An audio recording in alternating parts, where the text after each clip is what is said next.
Well, the College of Music at Michigan State University is thrilled to announce that a project created fully by artists from MSU has been nominated for 2 Latin Grammy Awards. King Mangoberry is a suite of music for wind symphony written by MSU professor of composition Ricardo Lorenz that has now been recognized internationally, and the connections to MSU and the surrounding community are strong.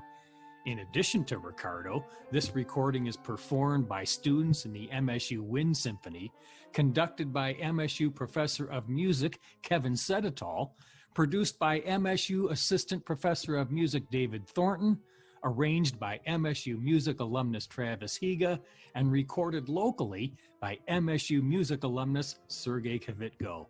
In addition, the artwork for the CD package was created by 7th and 8th grade students at Chippewa Middle School in Okemos, Michigan. It's truly a homegrown project made entirely in Michigan, and it's now in the epicenter of Latin music after being nominated for Best Classical Album and Best Classical Contemporary Composition for the track Pataruco. The latter features renowned maracas player Manuel Alejandro Rangel, and it's the first time in Latin Grammy history that Venezuelan maracas are in a classical music category nomination. It's rare to receive nominations of this kind for a recording created by an academic institution, so it's a pleasure to welcome Ricardo and Kevin to MSU today to talk about it a bit. Welcome, gentlemen. Thank you, Russell. Thank you. Ricardo, why don't we start with you? Tell us about the pieces and what inspired them. Well, let's first start by saying that the reason why there is even a CD that was able to be nominated by the Latin Recording Academy is completely due to my colleague and friend, Kevin Sedetol.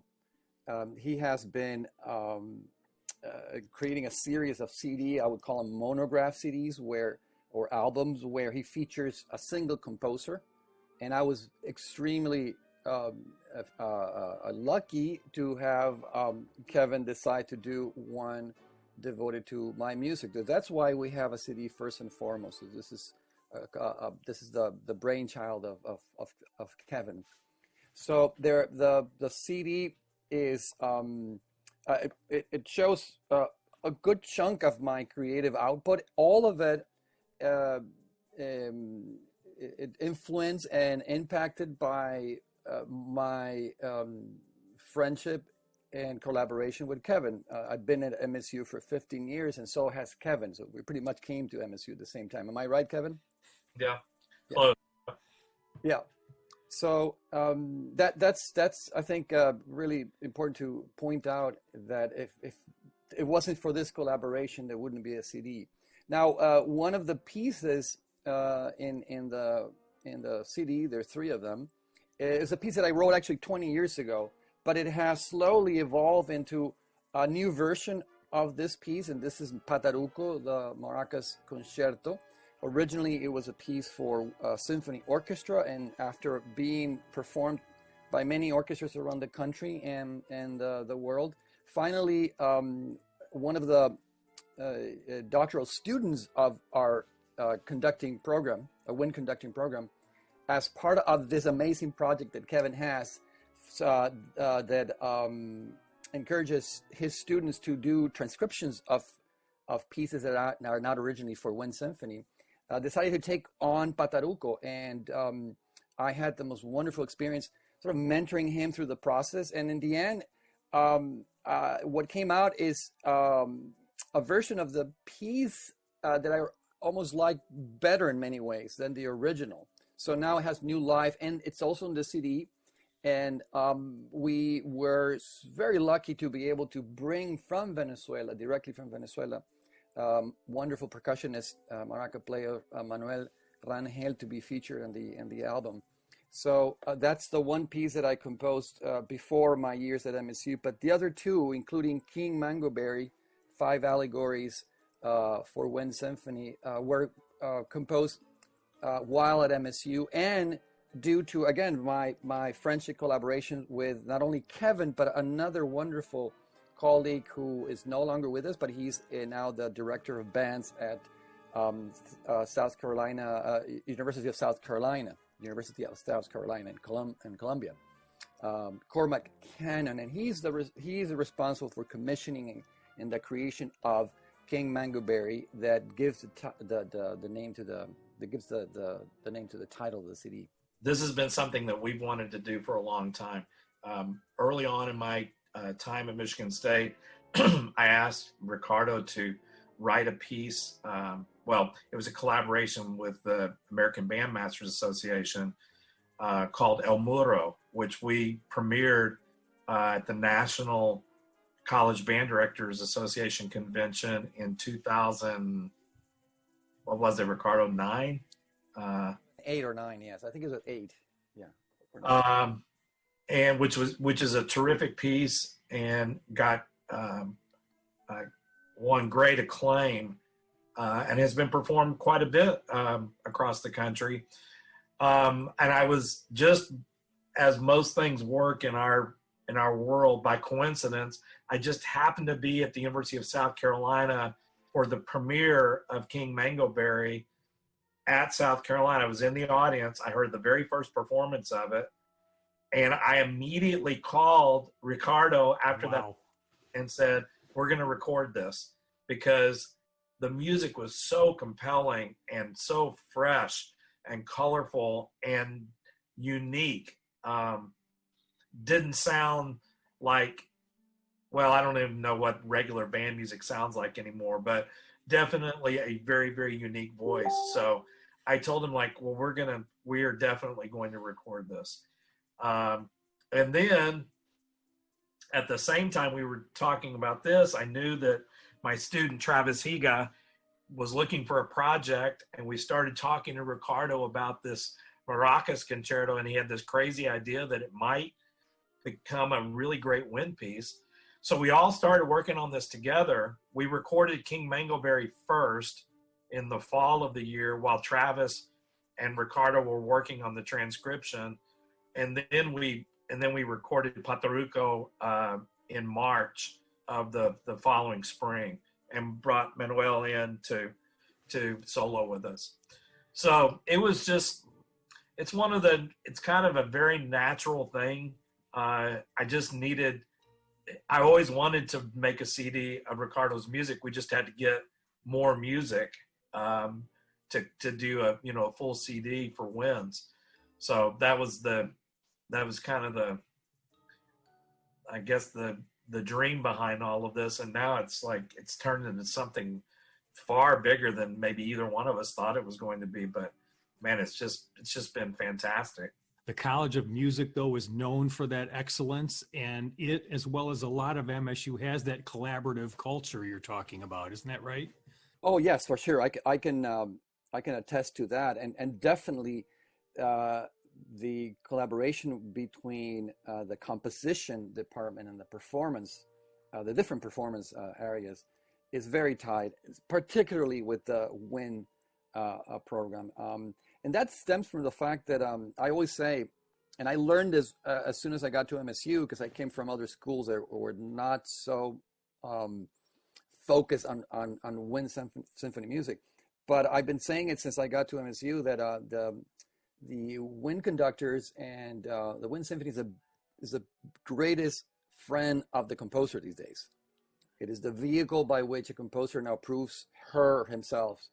And they're so welcoming and so supportive of the composers, and that's something that we didn't have for the longest time. So this is, I guess, another example of that. So what does it mean and feel like to be nominated for Grammys? That doesn't happen every day either, right? I was telling Kevin, the beautiful message about this is that, I mean, think about it. We're nominated by the Latin Recording Academy, and for a project that is mainly made in Michigan. And I don't know if you've seen lately, but the Latino presence in Michigan is not too, like, where is it, right? And suddenly we're thrown into this fantastic spotlight. They have recognized what we're doing. And I was telling Kevin, I am so proud and so happy for the performers, these phenomenally talented students, who they would never see themselves in that realm of being spotlighted by anything having to do with the Latino culture, and here they are. Some of them maybe this was the only connection they have to anything that's Latino, and now they are, considered for an award by the most prestigious association that recognizes Latino culture. Oh, that's really cool. I hadn't thought about it that way, but and let me ask you both. We're sort of in the throes of the pandemic.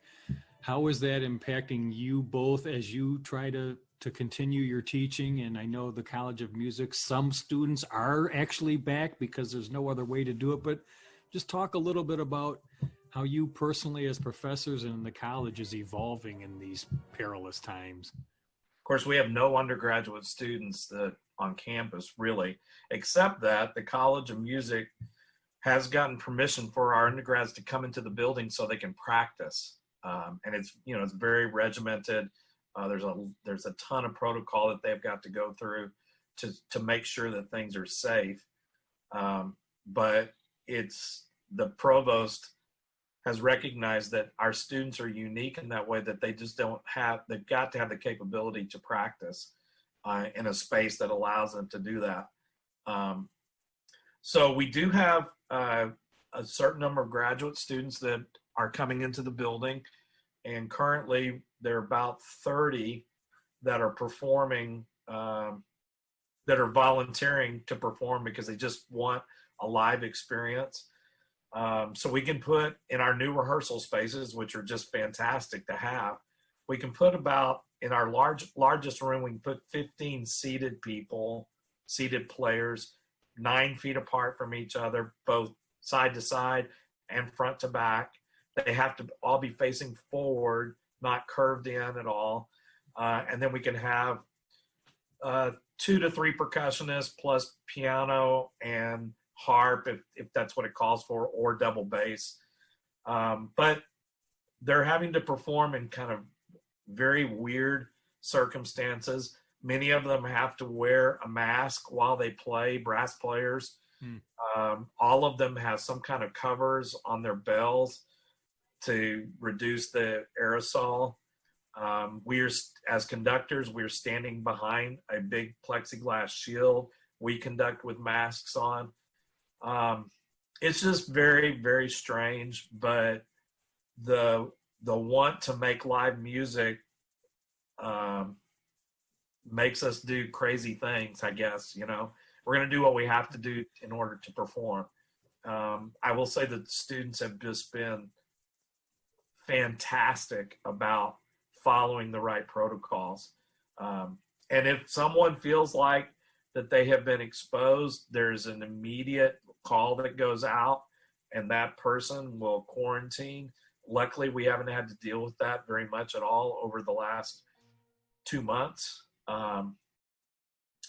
So it's been a challenge, but one that's been worth it. And the students are having to perform in different ways that it's uncomfortable for a while, but it is making them listen in a different way, communicate in a different way. And I do believe once we get through all of this and things come back to quote unquote normal, that we're going to have learned a bunch from going through this procedure. Mainly, we're going to learn how much we love to perform with each other. That's the biggest, that's been the biggest hurdle for them to get over, that the ones that are not getting to do this, we just never knew how much we missed it until now. So we learn not to take things so much for granted when they're taken away from us. And hopefully we'll get back to whatever normal is going to be sooner than later. My admiration goes to conductors and musicians like Kevin that have made their living bringing people together and having them listen to each other in very close quarters, which is, as he was saying, is so necessary in order to make good quality music. And there he is, and other conductors, there they are, trying their best at reimagining the space and what to do with it, and even reimagining acoustics. So I've been seeing some of these podcasts, and they're just wonderful. But I see the challenges. So I'm just very, very proud and very grateful that they will not stop, and as it should be. One thing I would say that is has been of benefit to me personally, and I think this is something we can eventually incorporate when we, and I hope we do, go back to making music in the way we have grown up to love it, is that, space is no longer deterrent. And I've been able to have these amazing workshops with students all over the country through Zoom, something that I would have not been able to, because sometimes it's expensive or you can't travel there. But now that's not a limitation anymore.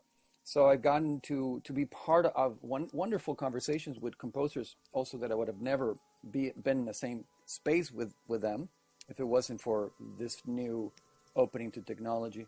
And my another example, my son, who's a 14-year-old cellist, is studying with a cellist in Georgia. He has never seen him in the same room, and he has been studying with him for three months already. And he's doing great progress all through Zoom, something that he would have never been able to do. Well, that's really amazing. Things are changing, and not all for the worse. Some things are getting better, I guess. But want to congratulate both of you and the entire college on the Grammys. When might we hear? Do you know when the awards are? November 19th. I have it in my calendar. Well, we wish you the best. And just some final thoughts. What would you like listeners to take away about the two nominated pieces, and just sort of the collaborative ethos there that's so powerful? Well, that music is all about relationships. It's all about making relationships and bridging differences. I can't think of a better example of that. We could have had a wonderful CD if we had not brought in an artist like Manuel Rangel, who brings in a complete different culture and a different scene to music that we don't have. Probably we wouldn't be talking to you right now about being nominated for a Latin Grammy. So it's the bridging that I'm always very interested in. And the experiences for the students, that's why we do these projects. It's great to have kind of a record of pieces for a particular composer, but for the students, it's all about their experience they have with composers and soloists and what they learn from that. And particularly this music, like Ricardo was saying, is this, they wouldn't have had that experience dealing in this particular genre, if you will, and bringing a soloist from another country who, in all honesty, didn't speak great English, and just our communication and letting the music speak for itself. That for me is probably the most important aspect of this whole journey, is what the students get out of it, and how they grow, both musically and as people. It's great to have the CD, and it's great to have all the awards, hopefully the awards, but more importantly, it's the experience for the students. Well, you mentioned it earlier. It's just so special to have had also the participation of young, 7 and 8 graders in the artistic part. We didn't mention to you, but we actually projected, when we premiered the piece here at MSU of King Mangoberry, we projected the drawings, the artwork that the children did. And in the lobby of the Wharton Center, we had 80 drawings, all inspired by the characters of the piece of music. So that to me is very special. Well, Ricardo and Kevin, congratulations again. Thank you for joining me again on MSU Today. Thank you, Russell. Great pleasure. And great also having a chance to talk to Kevin. And that is Ricardo Lorenz and Kevin Sedetol from MSU's renowned College of Music. They're part of an all-MSU team nominated for 2 Latin Grammys for Best Classical Album and Best Classical Contemporary Composition. We'll learn about that on November 19th, and great talking with both of them. A lot more online at music.msu.edu. And I'm Russ White. This is MSU Today.